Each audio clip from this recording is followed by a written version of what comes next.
Dernière édition de Métro News pour cette semaine. Madame, Monsieur, bonsoir. Très heureuse de vous retrouver. À la une de l'actualité, la situation sécuritaire à Port-au-Prince continue de se détériorer. Des hommes lourdement armés ont investi plusieurs recoins de l'avenue Christophe ce vendredi, forçant les habitants à fuir. Parallèlement, les affrontements se poursuivent au bas de Delma. Dans l'intervalle, le porte-parole de la mission annonce que 2 bases opérationnelles vont être installées à Solino et Kinskov. Une première étape avant le lancement d'opérations d'envergure, précise Jack Ombaka. Et puis l'unité de lutte contre la corruption a émis un avis de recherche à l'encontre de l'ex-protecteur du citoyen. Maître Renan Edoville fait l'objet d'une enquête pénale, notamment pour des accusations de passation illégale de marchés publics et de détournement de biens publics.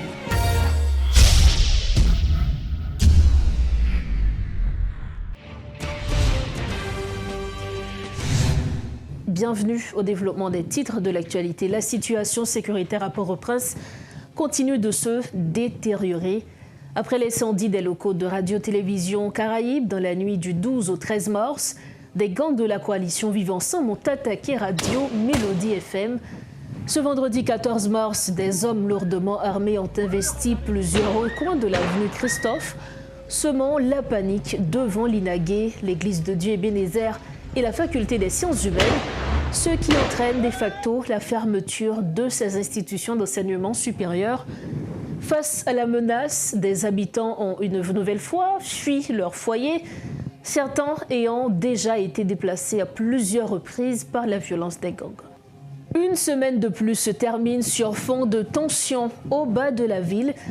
Jusqu'à ce vendredi, des hommes armés ont été remarqués dans plusieurs rues du centre-ville. Des affrontements entre ces individus armés et des policiers ont contraint les riverains à se déplacer d'un abri provisoire à un autre.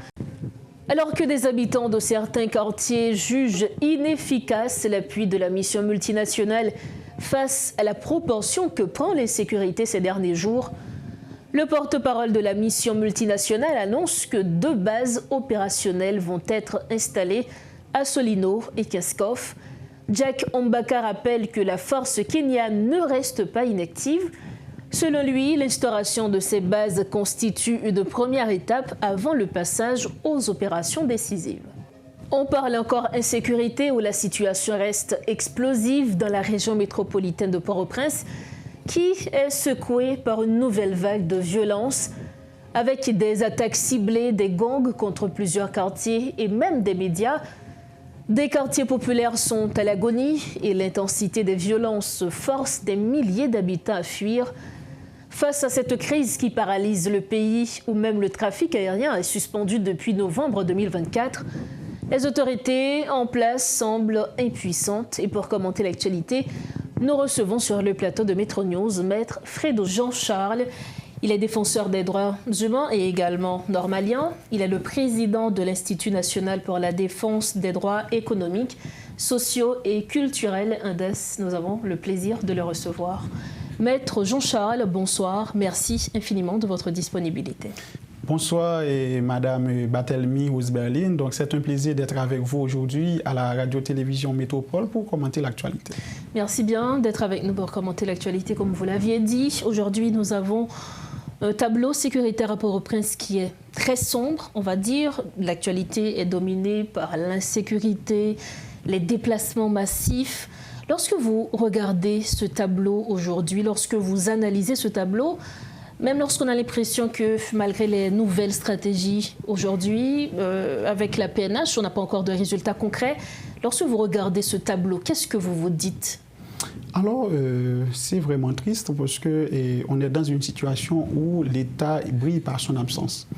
Et quand je dis ça, c'est que, d'ailleurs, l'État a pour obligation de garantir la sécurité de tous citoyens et toutes citoyennes. Donc c'est dit dans la Convention américaine relative aux droits de l'homme, article 7.1, qui dit que l'État a l'impérieuse obligation de garantir la sécurité et c'est l'une des premières responsabilités de l'État. Donc, quand on est dans un pays où notre sécurité n'est pas garantie, où donc il y a des massacres, il y a des déplacés internes donc, où les citoyens et citoyennes sont livrés donc, au sort des gangs. Donc, je pense que ça devrait en quelque sorte soulever la conscience des citoyens et finalement pousser les dirigeants à prendre des mesures drastiques immédiates. Et comment cette population, selon vous, vous aviez dit que la population devrait forcer l'État justement à prendre ses responsabilités. À l'heure actuelle, comment cette population haïtienne peut justement faire entendre sa voix par rapport à l'État? Bon, comme l'a si bien dit Rousseau, donc la souveraineté appartient au peuple exercée par les souverains. C'est-à-dire que c'est le peuple qui détient justement la souveraineté. Et de ce fait, quand je dis souveraineté, je dis le pouvoir politique. Et quelle que soit la situation, même quand il y a des peurs, même quand les gangs imposent leurs lois ou bien font des massacres ou bien commettent des crimes odieux. Donc, je pense qu'encore, il est possible que pour nous autres qui sommes encore dans le pays et citoyens haïtiens, eh bien, nous pouvons faire entendre nos voix par tous les moyens possibles. Quand je dis ça, je dis quoi?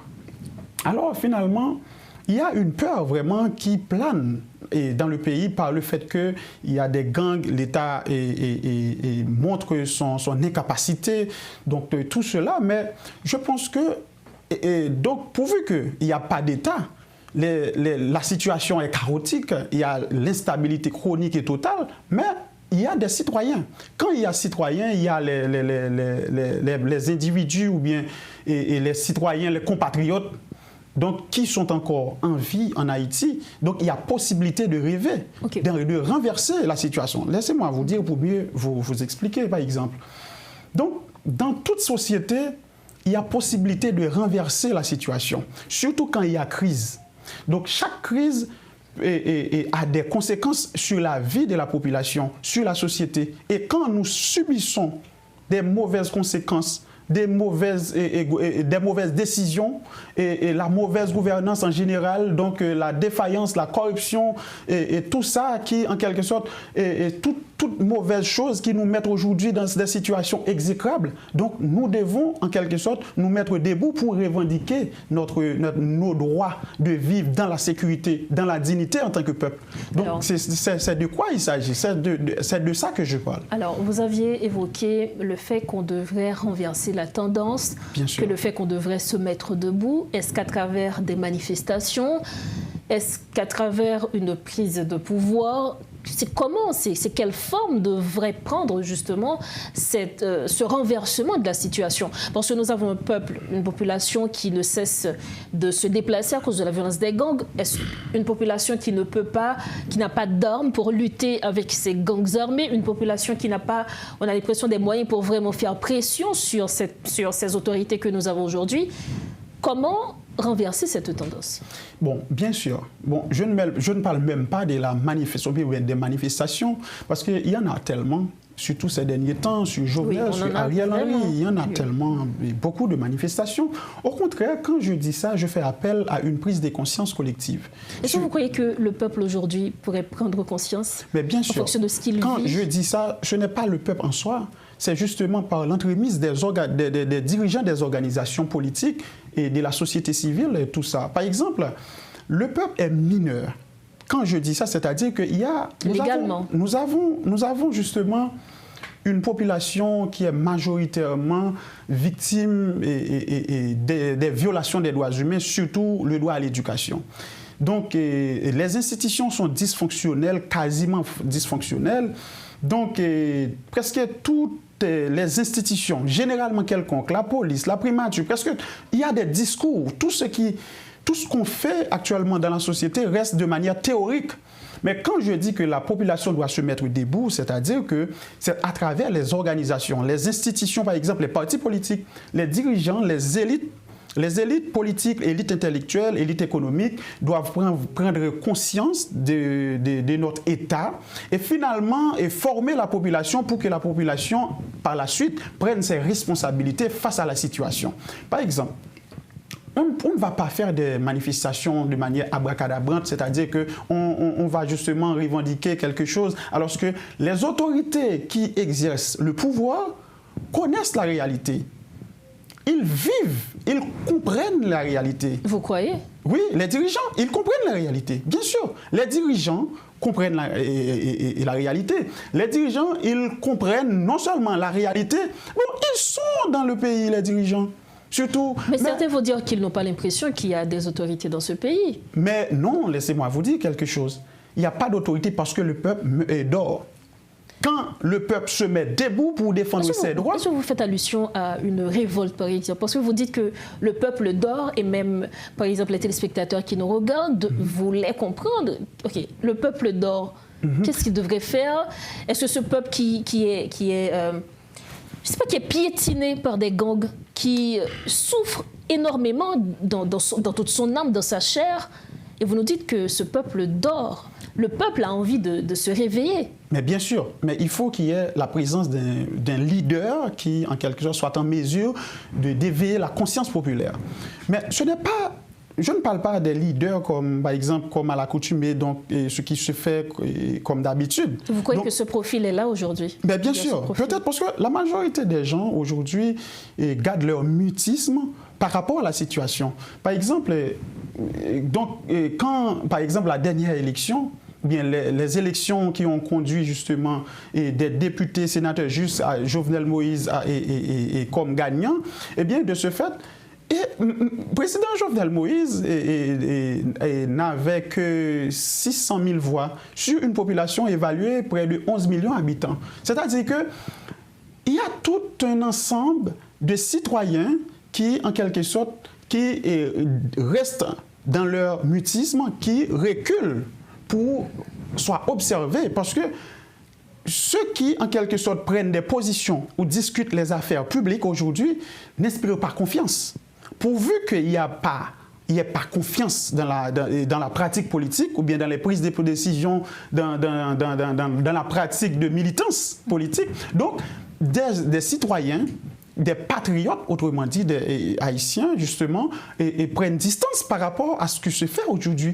Mais je pense qu'il est encore tôt, il est encore possible donc de faire justement de faire une mise en commun, de former la population et d'aller dans les villes de province, comme l'a si bien dit Jean Price-Mas dans son fameux livre et la vocation de l'élite. Il faut aller dans les villes de province. On ne doit pas résumer le pays à Port-au-Prince et puis la Tibonite, parce que ces deux départements, il y a vraiment des gangs qui imposent leurs lois. Donc aujourd'hui, il faut en quelque sorte aller dans les villes de province et puis former la population. Il faut déconcentrer donc les services publics. Il faut en quelque sorte sensibiliser la population. Il ne faut pas rester surtout à Villa d'accueil, donc à la primature, et puis on discute les choses publiques sans la population. On prend des décisions en absence de la population. Alors que c'est la population dans son ensemble qui détient justement la souveraineté. Et cette souveraineté, il n'y a pas de transfert de souveraineté.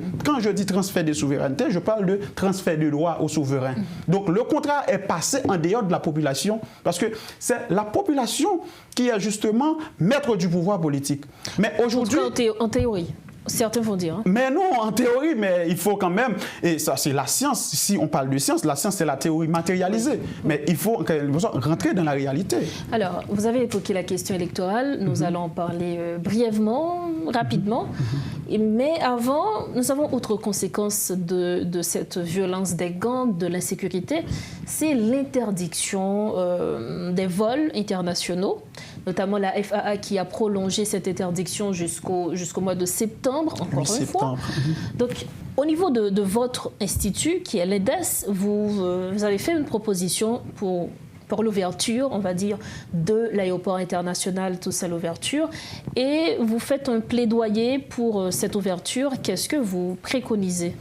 Bon, ça fait déjà quelques mois, depuis nous autres au niveau de l'INDESC, nous demandons, autrement dit, nous exigeons la réouverture de l'aéroport ou bien la reprise des vols au niveau de l'aéroport international Toussaint Louverture. Donc, à rappeler que le 10 décembre 2024, le Premier ministre Alix Didier Fils-Aimé avait déclaré que l'aéroport est fonctionnel ou bien tout se déroule très bien. Et jusque-là, il n'y a pas de vols commerciaux. Donc, et pour cela, après plusieurs mois en observation, Indes a déclenché donc, tout un ensemble de stratégies, des plaidoyers dans les médias. Et puis, nous avons adressé une correspondance aux responsables.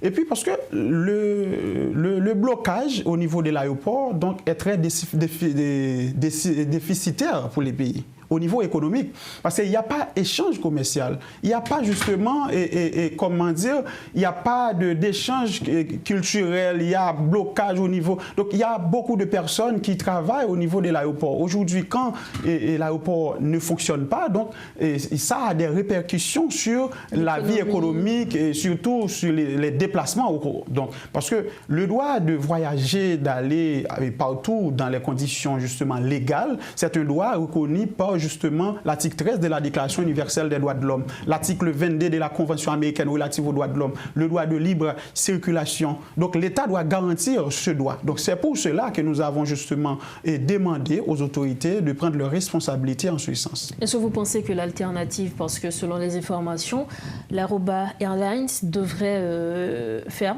des vols sur Haïti à partir du 28 mars, même si on n'a pas encore la confirmation auprès des autorités haïtiennes ou même américaines, notamment la FAA qui a pris cette décision. Est-ce que vous croyez qu'il s'agit d'une lueur d'espoir ? Mais bien sûr, ça, non, mais je ne dis pas ça parce que l'État doit créer les conditions favorables au bon fonctionnement des activités au sein de la société. Donc c'est ça la mission régalienne même de l'État. La première mission, c'est de garantir la sécurité, le sentiment et un climat de paix. Donc de ce fait, je salue cette décision par une note de presse, surtout au niveau de l'Indes. Mais sauf que jusque-là, il n'y a pas une note officielle justifiant véritablement qu'il y aura justement des vols à partir de ce mois. Donc ça, c'est un problème. Au contraire, le problème qui se pose encore, c'est donc le prix. Donc on ne connaît pas justement comment cette compagnie va taxer donc les billets, donc tout ça, je ne sais pas. Justement, donc, ça, ce sont des problèmes qu'il faut voir. Et puis, ce n'est pas justement une compagnie qu'on doit compter sur une compagnie.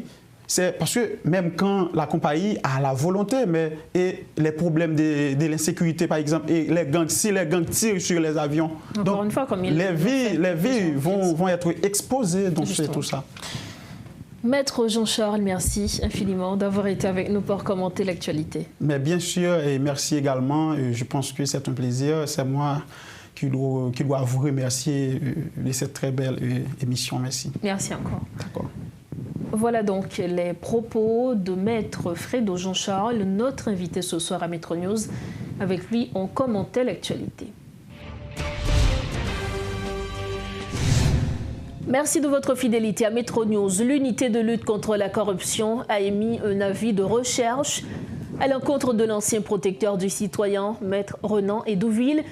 Ce dernier fait l'objet d'une enquête pénale au sein de l'Office de protection du citoyen pour des accusations de passation illégale de marchés publics, d'abus de fonction, de détournement de biens publics et d'entrave à la justice. L'unité de lutte contre la corruption invite toute personne disposant d'informations sur Maître Renan Edouville à les signaler aux autorités compétentes ou à la police nationale. Nous arrivons au terme de cette édition. Avant de partir, le rappel des principaux titres. La situation sécuritaire à Port-au-Prince continue de se détériorer. Des hommes lourdement armés ont investi plusieurs recoins de l'avenue Christophe ce vendredi, forçant les habitants à fuir. Parallèlement, les affrontements se poursuivent au bas de Delma. Dans l'intervalle, le porte-parole de la mission multinationale annonce que 2 bases opérationnelles vont être installées à Solino et à Kinskov. Une première étape avant le lancement d'opérations d'envergure, précise Jack Ombaka. Et puis l'unité de lutte contre la corruption a émis un avis de recherche à l'encontre de l'ex-protecteur du citoyen. Maître Renan Edouville fait l'objet d'une enquête pénale, notamment pour des accusations de passation illégale de marchés publics et de détournement de biens publics. Voilà ce qui met fin à notre dernière édition de Metro News pour cette semaine. Merci infiniment à chacun de vous de l'avoir suivi. Merci également à toute l'équipe de Métropole et a rendu possible cette édition. C'est le week-end, la prudence est de mise. Bonsoir.